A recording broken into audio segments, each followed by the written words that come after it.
de hacer una explicación muy general, muy global de la obra de Antonio García. Cosa nada fácil por la extensión de la obra y los ejes temáticos que trató. En su haber intelectual hay más de 120 obras escritas por García sobre aspectos como indigenismo, economía, planificación, crédito, sociología política, sociología de la reforma agraria, universidad, filosofía de la historia. Me voy a limitar, por razones del tiempo, a dos aspectos fundamentales. Los inicios de Antonio García en la ciencia social, su trabajo pionero como trabajo de campo, geografía económica de Caldas, y la democracia en los países del tercer mundo como variable del fenómeno democrático mundial. Debo recordar que Antonio García fue profesor emérito de la Universidad Nacional, es vicerrector académico, fundador de la Facultad de Economía, núcleo de las escuelas de Sociología, Antropología y Estadística, fundador de la Facultad de Economía de la Universidad Jorge Tadeo Lozano y docente de las más importantes universidades latinoamericanas, desde México hasta la Argentina. En fin, en el material que hemos distribuido, ustedes podrán encontrar la lista más o menos completa de la obra de Antonio García y una semblanza. García, en síntesis, fue un científico social y un militante revolucionario. En ese orden, contados científicos sociales y militantes revolucionarios como Antonio García han podido hablar con tanto mérito intelectual a nombre de unas doctrinas cuyos fundamentos son el humanismo social, el socialismo como sistema de vida económica y el liberalismo como sistema de vida política. Pero ¿cómo fueron los inicios de Antonio García en la ciencia social? Recordemos que Antonio García nace en Bogotá en el año de 1912 y su formación profesional universitaria termina a mediados de la década de los años 30 en la ciudad de Popayán, en una de las universidades más conservadoras del país. Quiere decir lo anterior, que la universidad en que él recibió su formación profesional conservaba el espíritu de los institutos de enseñanza superior que profesaban oficialmente el tomismo y que de suyo condenaban el marxismo, el cual se conocía a través de las versiones falseadas y apocalípticas de quienes fueron discípulos del padre Jaime Balaguer. La única ciencia social que conocía la universidad dentro del régimen de la economía, de la hegemonía conservadora, era la que se había importado con Seidel y Bastiat desde la independencia en 1810. Esto permite recrear un tanto el escenario, el medio dentro del cual tuvo que formarse Antonio García. Con esta dotación teórica de supersticiones y falsedades conceptuales, sin armas teóricas ni métodos de conocimiento científico, Antonio García y su generación debieron enfrentarse a la realidad de las sociedades latinoamericanas, a la práctica política y a la complejidad de la lucha social. Eran tiempos difíciles en que se debían sortear los cambios de rumbo, la búsqueda de instrumentos teóricos y metodológicos para acercarse críticamente a la realidad y formarse un pensamiento social y político dentro de una sociedad petrificada provinciana y escolástica de nuestro país en los años 20 y 30 del siglo pasado. Era nada menos que partir de cero en el conocimiento social, a diferencia, como lo anota el mismo Antonio García, de los economistas, sociólogos o escritores europeos contemporáneos de él, que habían nacido dentro de una tradición con un pensamiento teórico elaborado en más de 4 siglos y dentro de un ámbito cultural con valores tan importantes como Descartes, Hegel y Marx. Esto explica algo que es muy importante en la actividad científica, cultural y política de Antonio García, y es el hecho de que el conocimiento teórico no se inició en los libros o en la academia, sino en la lucha social, en el conocimiento directo de nuestro país y de Latinoamérica sin intermediarios. Ya veremos después, si el tiempo lo permite, cómo durante 2 años recorrió a lomo de mula el antiguo departamento de Caldas para escribir su geografía económica, que sigue siendo un clásico y un ejemplo de los trabajos de campo. A través de este conocimiento directo del campo colombiano, en el que se conservaban intactas las relaciones de servidumbre y las obligaciones de trabajo gratuito, el concertaje y las formas señoriales de dominación social, Antonio García participa en las luchas del campesinado indígena contra el terraje, contra los despojos, contra la implacable hegemonía latifundista, lo que le posibilita el estudio de los problemas de la comunidad indígena, del latifundio de colonato y de las relaciones serviles y precapitalistas. Esta necesidad de comprender los términos de lucha entre la aristocracia latifundista y el campesinado, y la lucha entre el sistema político de dominación y las primeras formas de organización de terrasgueros, comuneros y peones, fue lo que motivó profundamente a García a estudiar el problema agrario nacional y latinoamericano. Esta vocación y esta dedicación al estudio del agro es una de las grandes constantes de la vida de Antonio García, que está reflejada en más de 30 obras dedicadas a este tema dentro de su inmensa producción científico-social. Recordemos que García ha sido considerado como uno de los más importantes expertos en materia de reforma agraria latinoamericana. Fue consultor en reforma agraria de la mayor parte de los países latinoamericanos y diseñó las 3 clases o los 3 modelos de reforma agraria: marginal, convencional y estructural. Fue entonces en las ligas campesinas e indígenas del Cauca y en la Universidad del Cauca en 1932 como Antonio García se inició en la lucha social y donde tuvo su escuela de aprendizaje, su espíritu revolucionario. Muchas veces quienes fuimos sus compañeros de luchas e ideales en el movimiento socialista, le oímos a Antonio García el comentario de cómo fue la organización de esas ligas campesinas y el adoctrinamiento entre indios guambianos y paeses utilizando el teatro experimental para enseñar a los indígenas la comprensión de sus problemas. Asimismo le oímos contar cómo en alguna oportunidad en que el ejército pretendió disolver estas reuniones, los indígenas cubrieron a Antonio García lanzándose sobre él para eludir las balas oficiales.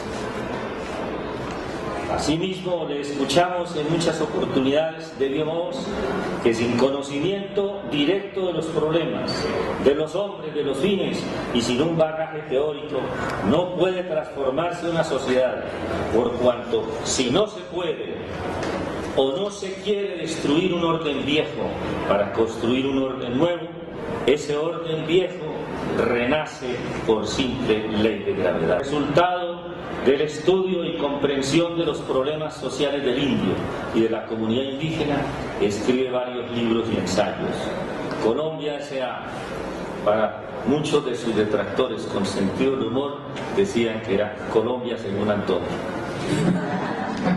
Pasado y presente del indio, geografía económica de Caldas, el problema indígena en Colombia, bases de una economía indigenista, introducción crítica a la legislación indigenista de Colombia, regímenes indígenas de salariado, teoría política del indigenismo, el indigenismo en Colombia, su génesis y su evolución, la legislación indigenista de Colombia. Entre estos libros puede contarse Bases de la economía contemporánea, libro en el que trabajó cerca de 5 años en la Biblioteca Nacional, buscando información en todos sus archivos. Se dedica 5 años después del suceso ocurrido en Pasto, donde los militares, o algunos militares, amarraron al presidente López Pumarejo. Eso tenía un antecedente. El Estado Mayor del Ejército en ese momento era un Estado Mayor muy consciente de los procesos de cambio que el país necesitaba. En un momento en que López Pumarejo echó reversa en el proceso de la revolución en marcha. García lo visita al presidente López Pumarejo con algunos profesores y compañeros y le dicen: o usted da un golpe o le dan el golpe, escoja. En ese momento también entonces ocurre que lo amarran en Pasto al presidente López, y entonces después llama a Antonio García y le dice: usted es el responsable, usted fue el que fraguó la maniobra. Y empieza en ese momento una persecución implacable. Es privado de su cátedra en la Universidad Nacional, en la Universidad Libre, y queda cesante, y con algunos ahorros Gregorio Hernández de Alba le aconseja: vete a vivir a Suba. Y en Suba, muy cerca de Gregorio Hernández de Alba y de José María García, Antonio García logra paliar esa situación difícil. En una época en que para ir a Suba había solamente un bus intermunicipal, un solo bus que iba a las 5 de la tarde. Le tocaba salir a marchas forzadas de la biblioteca a tomar el bus en la Caracas. Los amigos le decían: ¿para dónde vas con tanta prisa? Les respondía: para la Edad Media.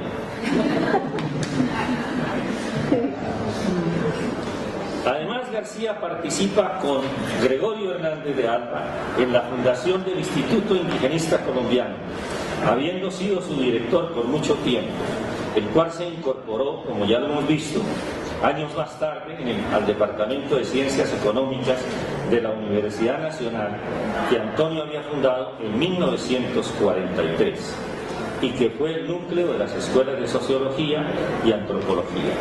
Hay un dato bien curioso sobre la conciencia política, y más que sobre la conciencia política, sobre la baja formación o la escasa o la pobre formación política de nuestras clases dirigentes.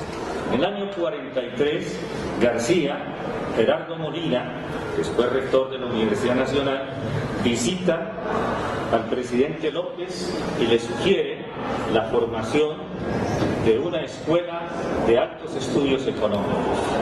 López se resiste y dice: ¿para qué economistas si el país tiene muy buenos hacentistas y tiene muy buenos negociantes en finca raíz? Está don Pepe Sierra y otras personas de mismo orden. Sin embargo, ese proyecto académico se abre paso y finalmente se logra la fundación del Instituto de Ciencias Económicas, más luego transformado en la Facultad de Ciencias Económicas. Participa García también en el Congreso Indigenista de Pátzcuaro, en la Mesa Redonda de Antropología del Caribe en Honduras, y hace contacto con los pueblos indígenas del Ecuador, Perú y Bolivia. Recordemos que a través de ese contacto con los pueblos indígenas del Ecuador escribe uno de sus primeros libros, que se llama Pasado y Presente del Indio. En ese mismo orden, García contaba cómo hay una secuencia lógica y una relación muy estrecha entre la preocupación por el problema social del indio, la comunidad indígena, y el problema agrario. Esto es una cosa fundamental en la vida de Antonio García. Seguramente, sin esos inicios en el indigenismo, García no hubiese llegado al estudio y al entendimiento de todo el problema agrario latinoamericano. El estudio, la comprensión del problema indígena posibilitó que García estudiara a fondo el problema agrario latinoamericano. Palabras más, palabras menos, a través de ese conocimiento, Antonio García desemboca necesariamente en el problema de la tierra, y de ahí el descubrimiento de José Carlos Mariátegui, y a través de José Carlos Mariátegui, Aya de la Torre, Castro Pozo, Moisés Sáenz, Miguel Otón de Mendizábal, Pío Jaramillo, Chávez Orozco, José Ingenieros. De Mariátegui aprendió García que el problema del indio es un problema eminentemente social y que las ideas socialistas posibilitan como ninguna otra ideología la defensa social del indígena. ¿Por qué la ideología socialista? Sencillamente por la concepción humanista, democrática, nacionalista y popular, revolucionaria de ese nuevo socialismo que plantea Antonio García para el siglo XXI. Un socialismo humanista donde se coloque al hombre, valga decir, hombre y mujer, y a la sociedad como el fin de todas las cosas. Esto vinculado al problema del replanteamiento de la democracia desde el punto de vista político, desde el punto de vista económico y desde el punto de vista social. Pero no solamente a través de ese fenómeno democrático, sino a través de la creación de un nuevo tipo de Estado, un Estado de servicio. En esto, García, en muchos de sus estudios, profundiza y desarrolla el problema del Estado.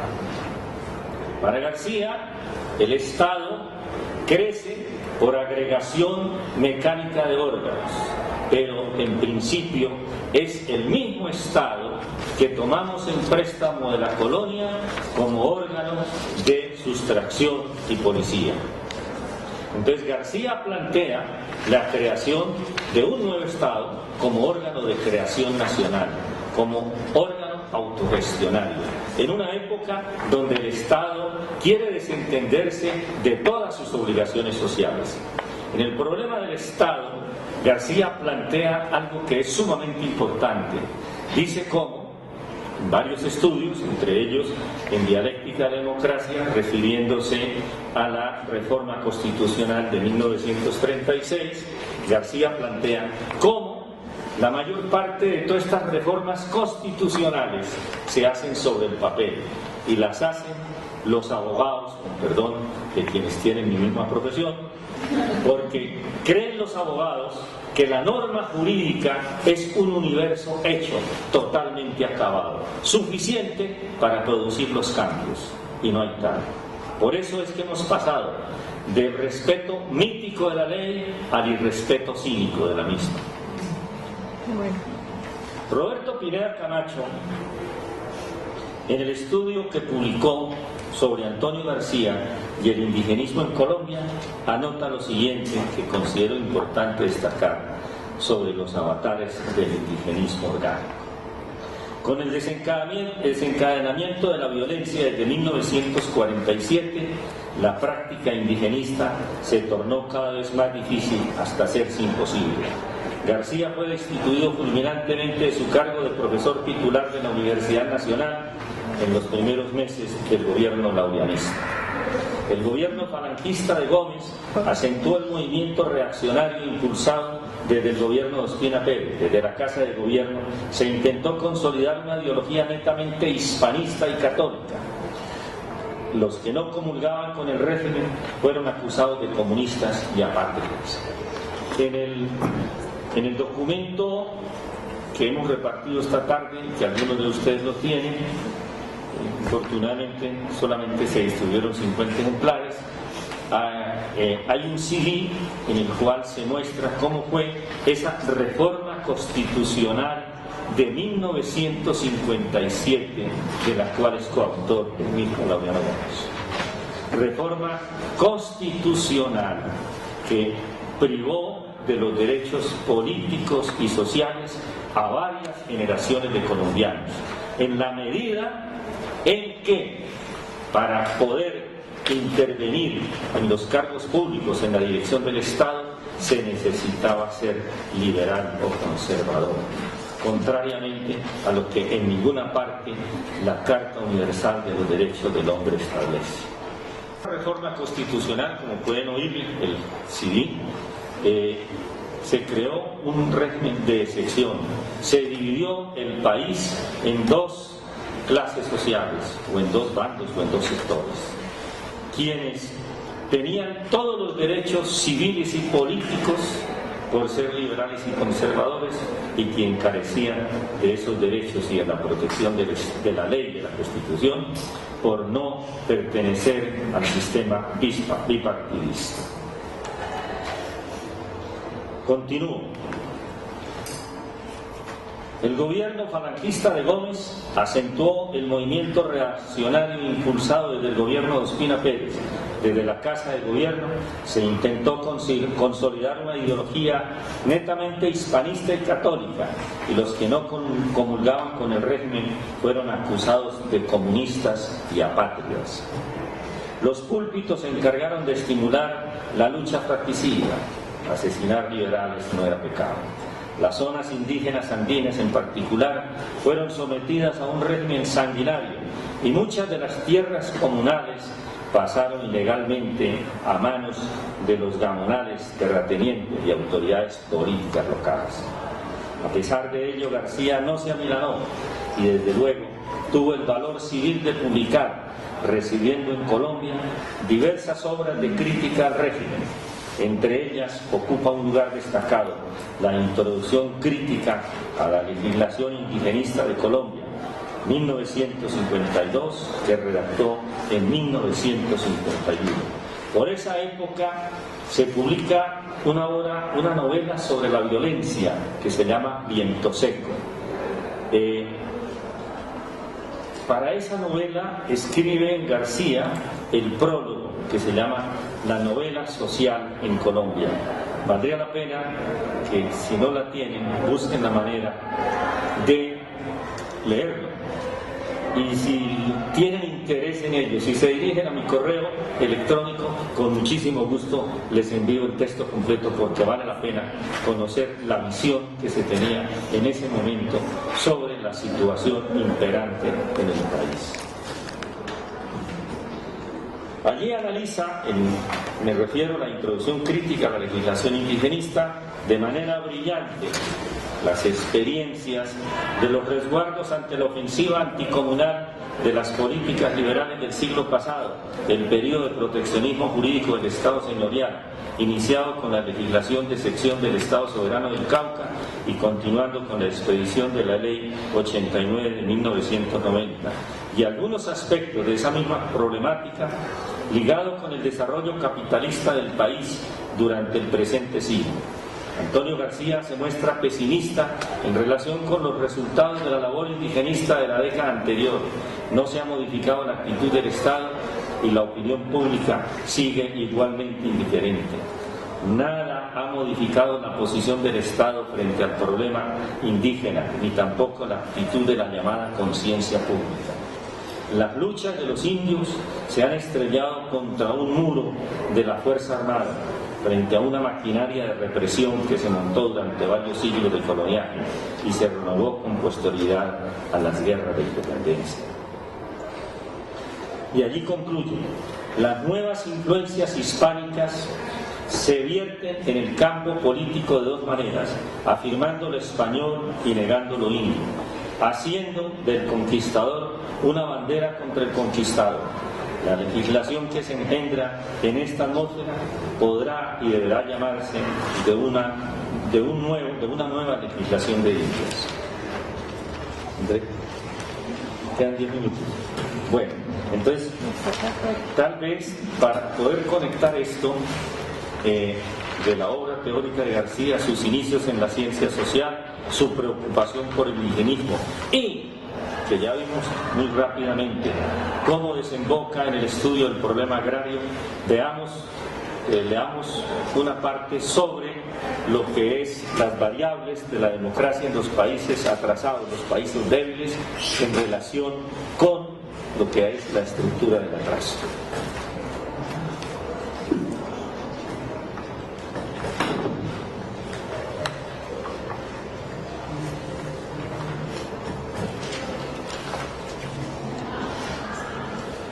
En otra oportunidad podemos hablar, don Andrés, más despacio sobre el trabajo. Desde el punto de vista de los países atrasados, ¿qué variable presenta el fenómeno democrático como sistema de vida? Antonio García absuelve el interrogante de la siguiente manera. El problema de la democracia se plantea de una manera radicalmente diferente en el ámbito de América Latina y de los hemisferios atrasados del mundo, partiendo de una concepción estructural y dialéctica del atraso. La noción del atraso es de naturaleza dialéctica y se fundamenta en el país, en el análisis de los factores estructurales y conflictivos que le impiden a un pueblo movilizar su propio esfuerzo, su energía interna y su potencial de recursos en dirección a un cierto proyecto de sociedad y de vida. Antonio García es de los científicos sociales que en la década del 60 publica un texto que también es clásico en la literatura política, se llama La estructura del atraso en América Latina. En el año 2006-2007, el convenio Andrés Bello hizo una edición, que yo creo que es fácil de conseguir, sobre la estructura del atraso. Ese es un libro fundamental para entender no solamente el problema democrático de los países débiles, sino toda la teoría y que se ha elaborado en torno al desarrollo de los países atrasados y de cómo ese nuevo socialismo de tipo humanista puede jugar un papel fundamental como estrategia en el desarrollo de los países débiles del tercer mundo.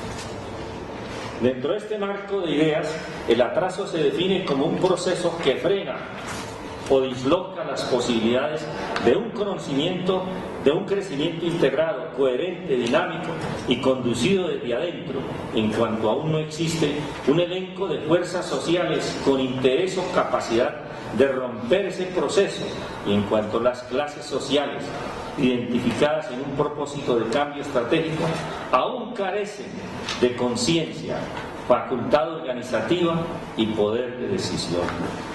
De acuerdo a este enfoque dialéctico, el atraso es una estructura de dominación social interna, las primeras vinculadas a los centros de poder de la nación metropolitana y las segundas a las clases dominantes de América. En realidad histórica, estas estructuras constituyen un sistema integrado de dependencia, y de allí que las clases dominantes, las aristocracias latifundistas o las oligarquías burguesas de América Latina carezcan de capacidad esencial o real de decisión y sean en última instancia clases alienadas y dependientes.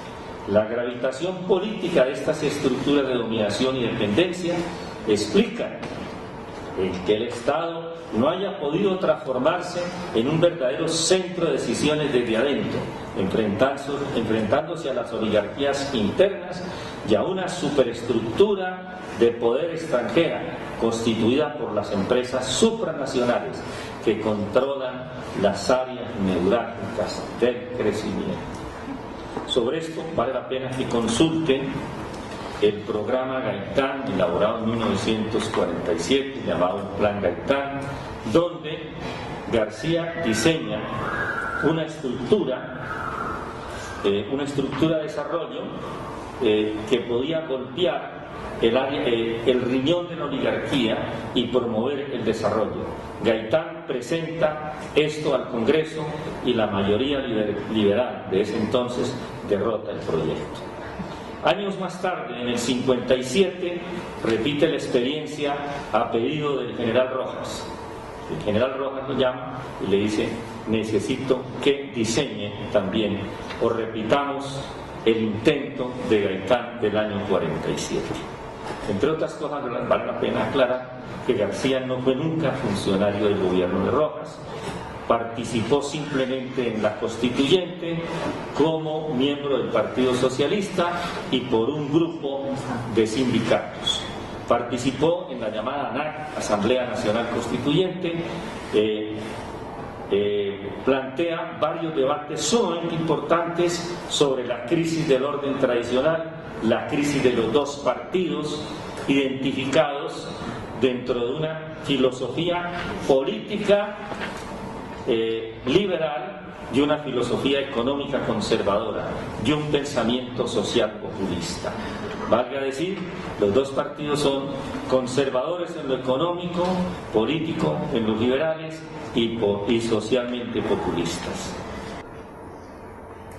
La gravitación política de esas estructuras de dominación y dependencia, fuera del proyecto de los debates sobre la crisis del orden tradicional, están los documentos que se refieren a el proyecto que presenta sobre un nuevo régimen de derechos sociales del pueblo colombiano y otro proyecto sobre la transformación del municipio colombiano y otro proyecto sobre representación de los partidos, donde plantea la necesidad de insertar los partidos dentro del orden de derecho para que sean personas jurídicas y respondan de sus actos. Todo esto, pues desde luego, fue derrotado por la mayoría conservadora de la Asamblea Constituyente, a raíz de lo cual García se retira, renuncia, porque nada tenía que hacer frente a semejante obstáculo. La gravitación política de estas estructuras de dominación y dependencia explican que el Estado no haya podido transformarse en un verdadero centro de decisiones desde dentro, enfrentándose a las oligarquías internas y a una superestructura extranjera de poder constituida por las empresas supranacionales que controlan las áreas neurálgicas del crecimiento. La debilidad orgánica y estructural del Estado es entonces no una simple circunstancia histórica, sino una expresión pura y simple de la dependencia, que desde luego tiene sus raíces en las guerras y en el proceso de independencia de 1810, donde se toma en préstamo el Estado español y pasan en bloque algunas de las instituciones coloniales.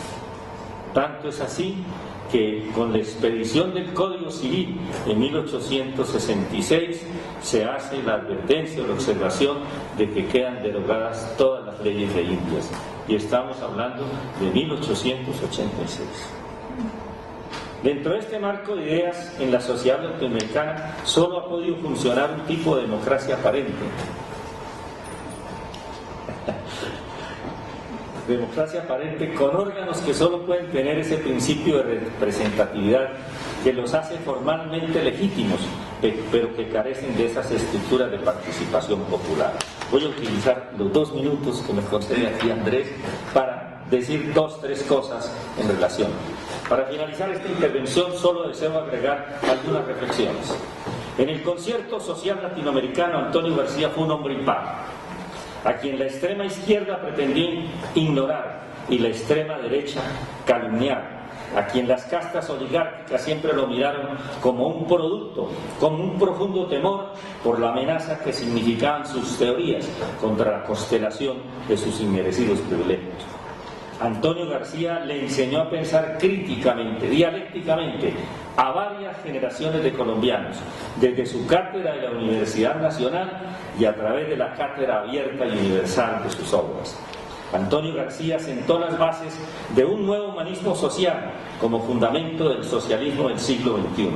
Antonio García mostró el camino para el desarrollo de los pueblos atrasados del tercer mundo a través de ese nuevo socialismo humanista.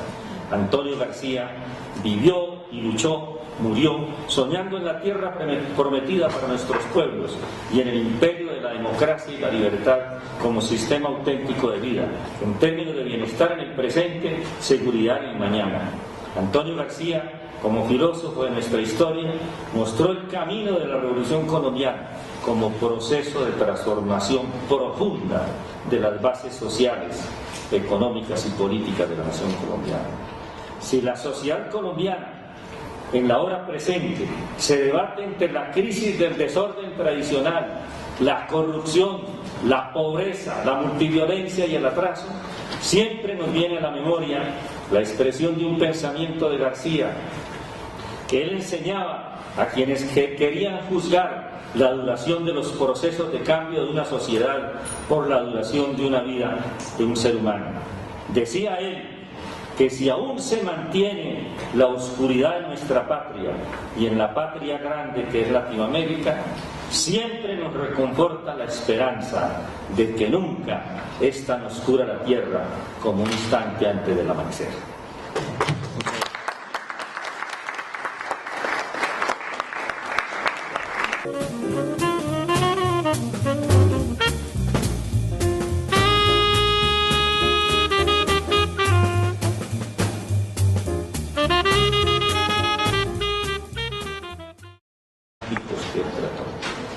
En su haber intelectual hay más de 120 obras escritas por García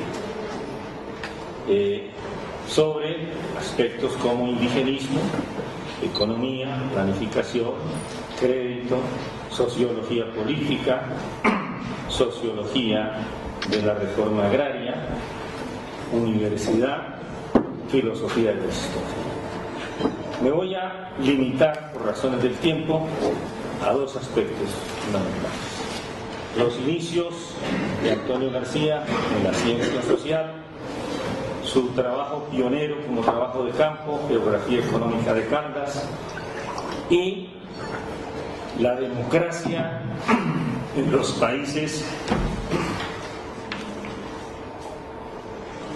del tercer mundo como variable del fenómeno democrático mundial. Debo recordar que Antonio García fue profesor emérito de la Universidad Nacional, es vicerrector académico, fundador de la Facultad de Economía, núcleo de las escuelas de Sociología, Antropología y Estadística, fundador de la Facultad de Economía de la Universidad Jorge Tadeo Lozano y docente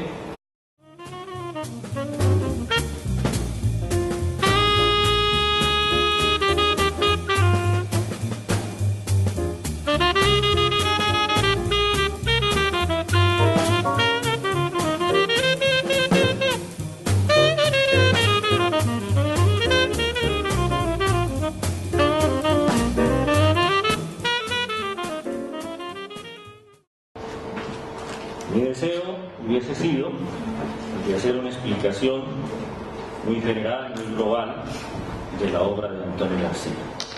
Cosa nada fácil por la extensión de la obra y los ejes temáticos de las más importantes universidades latinoamericanas, desde México hasta la Argentina. En fin, en el material que hemos distribuido, ustedes podrán encontrar la lista más o menos completa de la obra de Antonio García y una semblanza. García, en síntesis, fue un científico social y un militante revolucionario. En ese orden, contados científicos sociales y militantes revolucionarios como Antonio García han podido hablar con tanto mérito intelectual a nombre de unas doctrinas cuyos fundamentos son el humanismo social, el socialismo como sistema de vida económica y el liberalismo como sistema de vida política. Pero ¿cómo fueron los inicios de Antonio García en la ciencia social? Recordemos que Antonio García nace en Bogotá en el año de 1912 y su formación profesional universitaria termina a mediados de la década de los años 30 en la ciudad de Popayán, en una de las universidades más conservadoras del país. Quiere decir lo anterior